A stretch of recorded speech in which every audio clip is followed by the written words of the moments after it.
Madame, Monsieur, bonsoir. Heureux de vous compter parmi nous ce soir sur SABA TV. Les ex-premiers ministres Ahmed Ouyahia et Abdelmalek Slel ont été entendus aujourd'hui par le juge du tribunal de Sidi Mohamed dans les affaires liées aux frères Kouninov. Ils ont été auditionnés, ainsi que l'homme d'affaires Ali Haddad dans la même affaire, rappelant qu'ils sont poursuivis dans des affaires de non-respect des marchés publics conclus avec l'État. Les trois frères Kouninov ont été placés en détention provisoire le 24 avril. Quant à Abdelmalek Slel, il a été placé sous mandat de dépôt le 13 juin dans le cadre d'affaires liées à la corruption et à l'octroi d'avantages indus à Haddad et Kouninov, tandis qu'Ahmed Ouyahia est placé lui aussi sous mandat de dépôt depuis le 12 juin dernier dans plusieurs affaires liées à la corruption ainsi que la signature de décisions illégales et l'octroi d'indus privilèges, dilapidation de deniers publics et abus de fonction. Le ministre de l'Énergie, Mohamed Arkab, s'est exprimé en marge du vol de plusieurs textes au Conseil de la Nation. Je vous propose d'écouter un passage de son intervention. C'est un projet très important et il touche plusieurs volets, notamment celui technique et administratif. La loi des activités nucléaires est beaucoup plus procédurale. Elle est utilisée dans différents domaines, à savoir celui de la santé, de l'agriculture et en grande partie dans la production de l'électricité. C'est notre projet et nous suivrons son application sur le terrain. Pour sa part, Ali Djarba a répondu quant à la rumeur qui disait que les élus du RND n'allaient pas prendre part au Conseil de la Nation aujourd'hui. Voici ce qu'il a répondu. La rumeur disant que les élus du RND n'ont pas pris part à cette rencontre est fausse. Ils étaient présents, ils ont même intervenu dans les sujets qui étaient à l'ordre du jour. Toujours dans le même sujet, le vent du changement ne cesse de souffler sur le parti politique du RND. Cette fois, les élus réclament un nouveau secrétaire général. Je vous propose d'écouter une partie de son intervention. Nous avons réclamé l'élection d'un secrétaire général par intérim dans le plus bref délai pour la tenue de la conférence ordinaire afin de mettre les grandes lignes dans la gestion du Parti du Rassemblement national pour la démocratie.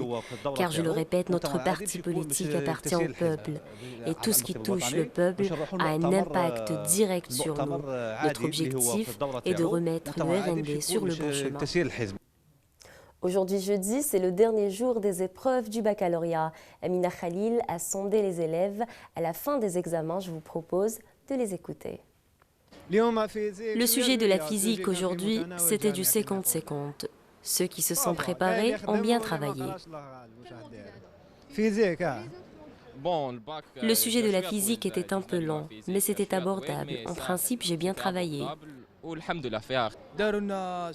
Certains sujets étaient difficiles, comme celui des mathématiques, mais il y a d'autres qui étaient abordables.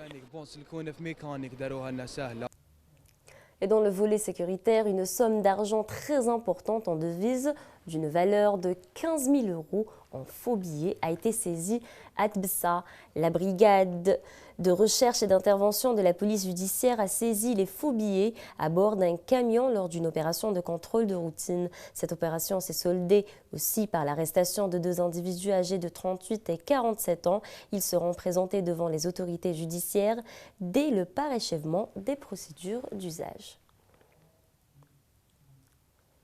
Un total de 38 personnes sont décédées et 1934 autres ont été blessées dans 1636 accidents de la circulation en seulement une semaine, et ce à travers le territoire national, indique un bilan des affaires de la protection civile. Le bilan le plus lourd a été enregistré au niveau de la wilaya de Gardaya avec 5 morts et 28 blessés, dont 24 accidents de la route. Par ailleurs, les éléments de la protection civile ont effectué durant la même période 4218 interventions pour procéder à l'extinction de 3426 incendies urbains, industriels et autres.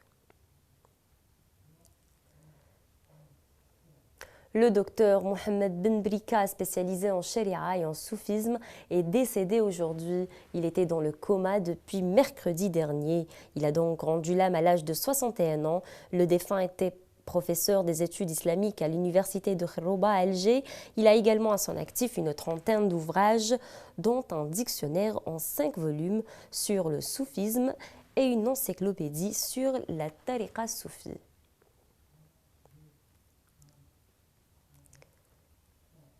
Toutes nos condoléances à sa famille et paix à son âme. Et passons au sport à présent. L'assistance à l'arbitrage vidéo sera employée à partir des quarts de la Coupe d'Afrique des Nations prochaine, indique le président de la Confédération africaine de football, Ahmed Ahmed. Cette décision était attendue notamment suite aux événements qui ont marqué la finale retour entre l'Espérance de Tunis et le Wydad Casablanca et plus largement l'image du football africain, et ce le mois dernier. Résultat, la CAF avait tranché pour faire rejouer ce match. Voilà, c'est la fin de ce journal. Quant à moi, j'aurai le grand plaisir de vous retrouver samedi. D'ici là, je vous souhaite un excellent week-end et je vous dis à samedi.